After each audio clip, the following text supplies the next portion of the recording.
Welcome back to the Golden State with Mates post-game live after the Warriors claim a 122-114 victory over the Washington Wizards at Chase Center on Saturday night. Not convincing, but the Warriors did get the job done in the end. But at what cost? There's certainly not without consequence that victory with two significant injury blows potentially. The first of which Draymond Green, who left the game after 3 minutes. Of course, he was returning from a 3-game absence and left the court 3 minutes in, did not return. Warriors are saying a left calf tightness, I think it is, but he'll get an MRI tomorrow to determine the severity of that. And then Stephen Curry, this kind of sums up the Warriors season right now. He was dealing with a bit of a thumb issue in the second half. Seemed like it wasn't bothering him too much. He was shaking it out a little bit, but he still had 26 points in 34 minutes. And then, unfortunately, again, to sum up the Warriors season, Steph got injured in the final 90 seconds, or I think with exactly 67 seconds to go. I think they took a timeout with 1:07 to play after an awkward incident with Jordan Poole where Steph rolled his ankle, apparently, according to Steve in the post-game press conference. Not a significantly bad one by the sounds of it, according to Steph, but we'll just have to wait and see how that comes up. Of course, the Warriors play the reigning champion Boston Celtics at Chase Center on Monday, which is going to be hard enough as it is, let alone without Steph. You'd imagine Draymond will most likely miss that game. Steph, who knows at this point? I'm sure we'll know more in the next 24 hours. And then the Warriors, of course, already without Jonathan Kuminga, Brandon Podziemski, and Kyle Anderson as well. From a game standpoint, again, not convincing from a Golden State perspective. They were down 10 early in the third quarter. The Wizards actually took a lead again early in the fourth quarter. But it was really Andrew Wiggins who, for the second straight game, really stood up in a way that the Warriors desperately need him to without the presence of Jonathan Kuminga in terms of providing his athleticism, in terms of, getting downhill, getting in the paint and finishing.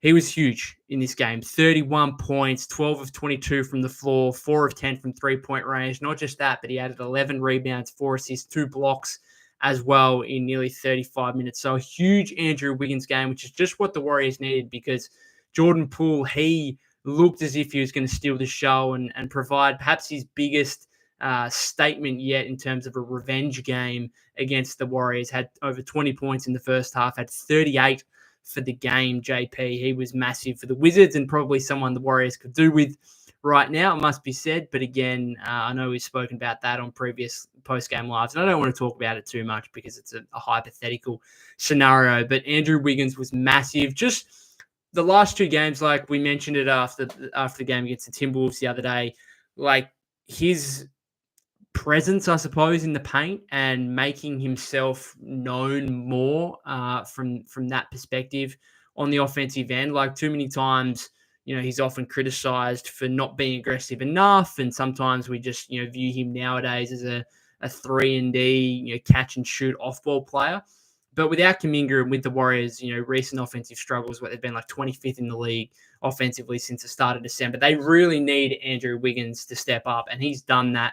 Again, that late third quarter when Steph was on the bench against Minnesota to try and just maintain the 9-10 point advantage that Golden State had during those minutes. And then again in this game, like just repeatedly attacking the rim and, getting downhill. I really liked, there was a play in the fourth quarter, I think. It must be mentioned he had 19 points in the second half of his 31. And there's a play in the fourth quarter where he was guarded by Bilal Coulibaly, who's a very good young defender, and the Warriors posted him up. Often, obviously Steve Kerr recognizing that, hey, we need to get another source of offense here, posting Wiggs up, which is, somewhat rare nowadays, I suppose.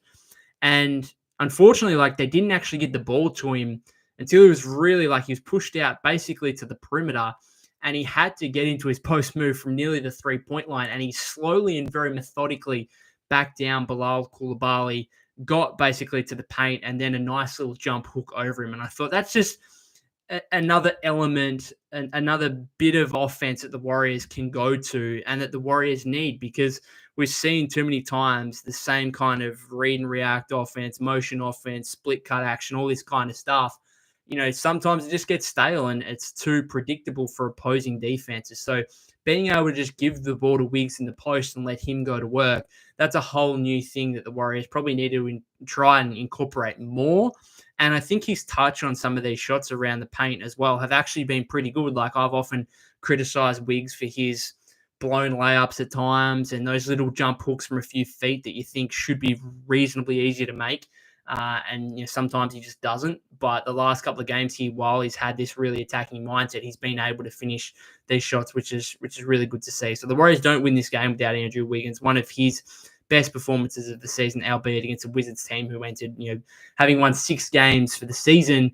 Again, the Warriors looked in trouble here. They looked like they were going to, drop this game at home to arguably the worst team in the league. So credit to Andrew Wiggins and the Warriors. He was really symbolized the way this game went from a Golden State perspective. Yeah, Wiggs made 4 threes, but a lot of his stuff worked on the inside, and that's kind of how it went. The Wizards threw a barrage of threes at the Warriors in this game, 22 of 45, 48.9% from beyond the arc. Again, JP was massive in that, 8 of 15 from downtown for him. And the Warriors, in contrast, were 14 of 41, I think. Yeah, 14 of 41, 34.1%. So they got outscored by, 24 points from the three-point line, which I'm not sure. I don't have the numbers in front of me, but if you had a look at the Warriors' record when they make less than 15 threes this season, I'm going to imagine it's not great. The Warriors would very rarely win games when they make less than 15 threes. So a very uncharacteristic Warrior performance in terms of how they got this done, because, again, they had a very concerted effort of getting downhill into the paint, whether it was Wiggins. I thought Dennis Schroeder, clearly his best game in a Golden State uniform. Again, it's against the Wizards, so I want to see it, on Monday against the Celtics and against better opposition. But he had 20 points, which is clearly his best in a Warrior uniform since the trade just over a month ago. Had 4 assists, and it was really the first time where there were multiple occasions where he blew by his defender off the dribble out in the perimeter and got to the rim for a layup and was able to finish at the same time. So a positive performance from Dennis Schroeder, and hopefully something that he can build upon moving forward. Just a few comments here from you guys. I like Wiggins when he posts up, says Young Wes, who also says Moody had a key steal in the fourth. Let's talk about Moody for a second, who is getting this weird power forward role. I don't think anyone in the first 3 years of his career has ever seen Moses Moody as a power forward, like he's a 2-3 wing. But without Draymond, without Kuminga, without Kyle Anderson in the last 2 games, Moses Moody's now getting this power forward role. So Guy Santos came into the game as soon as Draymond left 3 minutes in, but Guy only played 8.5 minutes. Moody, 29 minutes, essentially as the power forward for Golden State. And he goes 4 of 7 from the floor, 2 of 5 from 3, makes all 3 of his free throws, couple of rebounds, 13 points, plus 12 in the ball game as well. One of Moses Moody's better performances for the season. And it's surprising. It's certainly a very surprising role, but it's one that's actually proving fairly effective. And Steve talked about it in the post-game press conference. The kind of physicality that he can bring allows him to get away with perhaps being a little bit undersized at that position. But even then, like, how many massive power forwards are there in the league these days? Like, Moody's 6'6". Like, yeah, that might be slightly undersized, but only by a couple of inches. It's not like there's genuine 6'10", 6'11 guys at the power forward position too much these days. So I like it for the moment. Again, what happens when Kuminga comes back and Slow-Mo's back in the equation, and we'll see what happens with Draymond as well. What happens to Moody then, we'll wait and see. But a very good performance from Moody in this game. Cornelis says, we need that Wiggs. That will be turning point. We need Buddy to stop taking the horrible rush shots. Yeah, he took one in the first half as a corner 3 off an offensive rebound, which you just had to shake your head. But he just can't get some consistency. Like, he played all right the other night against the Timberwolves, but this game, 2 of 7, 1 of 4, 6 points, minus 12 in 21 minutes. Should he have played 21 minutes? I don't know, like maybe give some of those minutes to Lindy Waters. I suppose you could just say there weren't really any other options for the Warriors to go to. So I suppose he just has to play that amount of minutes unless you want to bump Waters up, unless you want to bump Moody up even more. But they're kind of playing different roles right now because, Moody's more of a small ball 4 at this point. So, yeah, not a good Buddy Hield performance, but we've been criticizing him a lot recently. So I'll try and move on rather quickly. Drew says, is Mike a good GM? Says, so far, nothing I've seen from Mike makes me think that he is. Okay, well, obviously his first move, the Poole for Chris Paul move, I think that's been a lot of like varying perspective on that. Like I think it's still right now it looks like a bad trade. Right now it looks like a bad trade, but I would think for the majority of the time up until now it seemed like a good trade because you saw the whole of Jordan Poole's first season in Washington was really deplorable. And that led to, a lot of people thinking he had the worst contract in the league and that the Warriors did a good job of getting that off that contract when they did.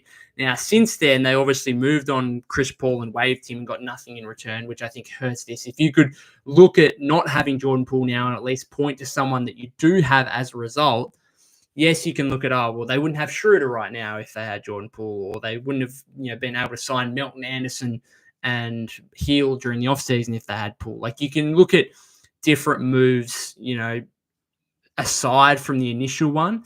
But if you could point to, okay, we traded Poole for Paul, but then we moved Paul for this person, then maybe you'd feel a bit better about it. But the fact that was essentially a salary dump, and you can go back, I did a full episode after they waived Chris Paul. I was very critical of the fact they didn't use that contract for a player who could have been very helpful to them. Like they could have got Zach LaVine and had Zach LaVine on the roster right now. Now, would have they been a second apron team or at least the first apron team? Yeah, absolutely. But, Joe Lacob wants to have these championship contending deep playoff teams, then, that's the kind of sacrifice you make. You spend big on your roster to make that happen. And instead they decide to waive Chris Paul and allow him to enter free agency for the first time in his career. So right now it looks like a bad move, that trade. But again, like, this time last season, you would have said it was a great trade based on how JP was looking. So I don't know. It's still, you're probably not going to know because right now, like JP's putting up numbers, but until it actually really hurts, it'll start hurting when Jordan Poole is doing it on a playoff team, right? And doing it in the big moments for a good team. Until then, it's hard to really evaluate it because you can always point to, it's good numbers, bad team guy right now if you're Jordan Poole. And he's better than that, don't get me wrong, like he's a key part of the Warrior championship team. But like until he starts doing it on a really good team in the playoffs, then I don't know how much it really hurts you. Then Nick says, I think we should trade Buddy. Problem is I don't think anyone would take him. Yeah, unlikely just because, if it was an expiring contract maybe, but 4 years, I know there's player and team options included in that, but yeah, I don't think I don't think it's a bad contract by any means. And as I keep saying, I think he's fine. Like he can play 12 to 18 minutes and, if he's playing well, it's on the higher end of that. And if he's playing bad, then it's on the lower end of that. Warriors just need to get, fit and healthy and have a fuller roster available to them. So the offensive dependency on Buddy Hield isn't as much as what it currently is. Young Wes says Lindy Waters played 10 minutes and zeros across the board. Yes, that's impressive. He was a +5 to be fair, but yeah, no points, no rebounds, no assists, 0 of 2 from 3-point range. Not great. You'd imagine that Lindy Waters the third. He was a DMP the other night in Minnesota. You'd imagine that, again, once the Warriors get fully healthy again, that he's probably going to be out of the rotation. Thendecker says, is Steph okay? I think he seems like, from what Steve said, he doesn't seem like it's anything too significant. Not as bad as like a Kuminga one or anything like that, where Kuminga's obviously going to be out for a month. Could be, I don't know. I'm not going to speculate on it. It could be a couple of games. It could be fine to go on Monday against the Celtics. I don't think it's going to be any more than a week. Let me put it that way. Cornell says, big game Looney, the offense just looks better ball movement when he's in rather than TJD.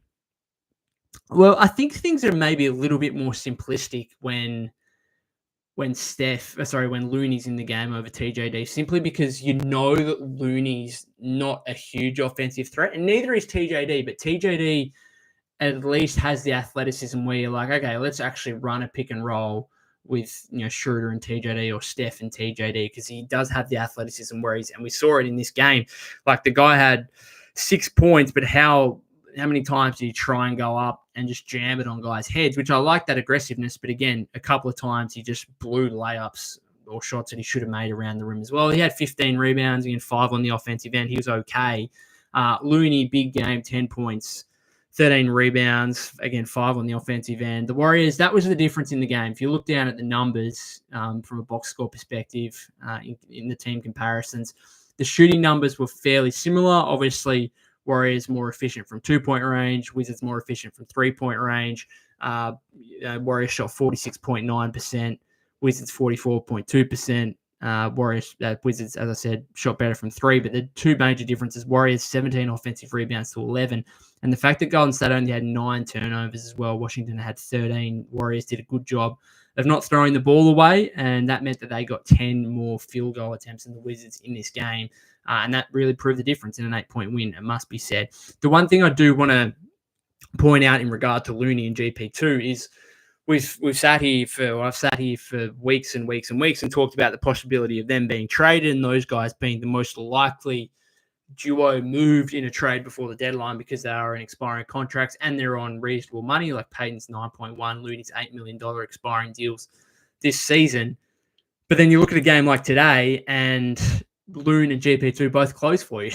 So what do you do with that? Like, if you're Mike Dunleavy, like, what do you do with having two guys who are on expiring contracts who most can see, okay, they're trade candidates, to try and get an upgrade here before the deadline, but they just closed a game for you that you won.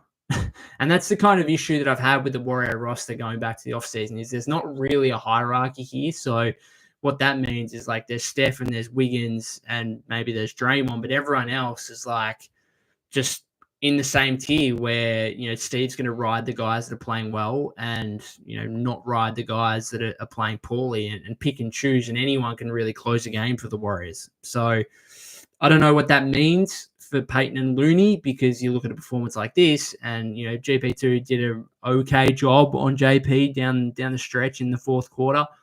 Was clearly out there to guard him. So, what happens from here with those two guys? Obviously, not only guys that contributed in this game, but guys that mean a lot to the culture of the franchise, championship caliber players that, will go down in Warrior history as, key pieces of that 2022 title team. What happens? I don't know. Let me know. Thandex says Vucevic had like 40 and 13 yesterday.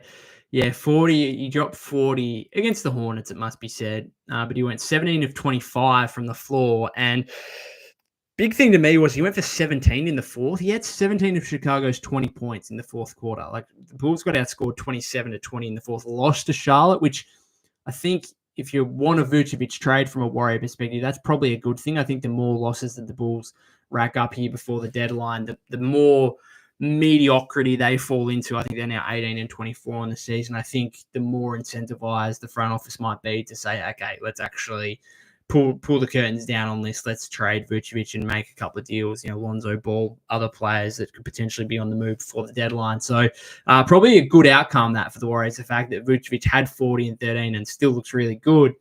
But the Bulls lost, so they might be more incentivized to make a deal. And again, for a Warrior offense that's often struggled in the clutch, to see a guy go for 17 in the fourth quarter kind of pricked my ears a bit, must be said. Brody said, didn't catch the game. Can you please give me a quick rundown on the game storyline and a bit on Poole? Yeah, JP came out firing, making a lot of threes early. Warriors didn't really have it offensively in the first quarter. Both teams got it going a bit in the second quarter.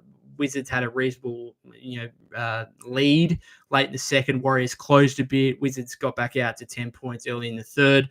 And then from there, the Warriors just kind of ground away and ate into the margin, got in front. That Moody and one late in the fourth quarter, I think late in the third quarter gave them the lead. What the Warriors led by 2 or 3, I think, entering the fourth. And then again, it wasn't pretty. It wasn't overly convincing. The Wizards were still technically in the game with a couple of minutes to go. But once the Warriors kind of got a couple of possession lead, with 3-4 minutes to go, you thought, okay, they're probably going to do enough to hold on here. Again, not convincing, but and JP's always a threat. And Kuzma started hitting some shots in the fourth, but the Warrior offense, was enough. Steph was was decent. Pretty typical good Steph game. Did miss some threes. I'm not sure if the thumb issue. Fitz was definitely saying on the broadcast that he was trying to claim that the thumb injury was really hurting Steph and that he was trying to drive more than necessarily take threes. He did take 14 threes in the game, so I don't know how much of a concern that was. But certainly Schroeder and Wiggins and their ability to get to the paint and finish, I think, was very important. And, the Warriors come away with a solid win in the end, certainly not one to write home about. And obviously the two big injury issues for Draymond and Steph as well. Ash says, to be fair to Waters, he was pretty good defensively. Yeah, he's got some size. He battles on that end. I'll give him that. But, you've got to be doing more than going statless in 11 minutes.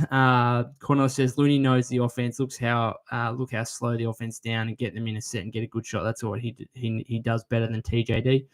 Yeah, he's way more experienced, obviously. He's had a lot more time to build up chemistry with Steph and Wiggs and everyone, really. So that's not overly surprising. And as I said before, I think Looney's just not really a pick and roll threat necessarily. And so I think the offense just does become a little bit more simpler because when you've got a guy like TJD out there and particularly if Schroeder's out there, you kind of can get pretty excited about that pick and roll combination. So with Looney out there, it looks a bit more Warrior style, classic Warrior style basketball, I suppose.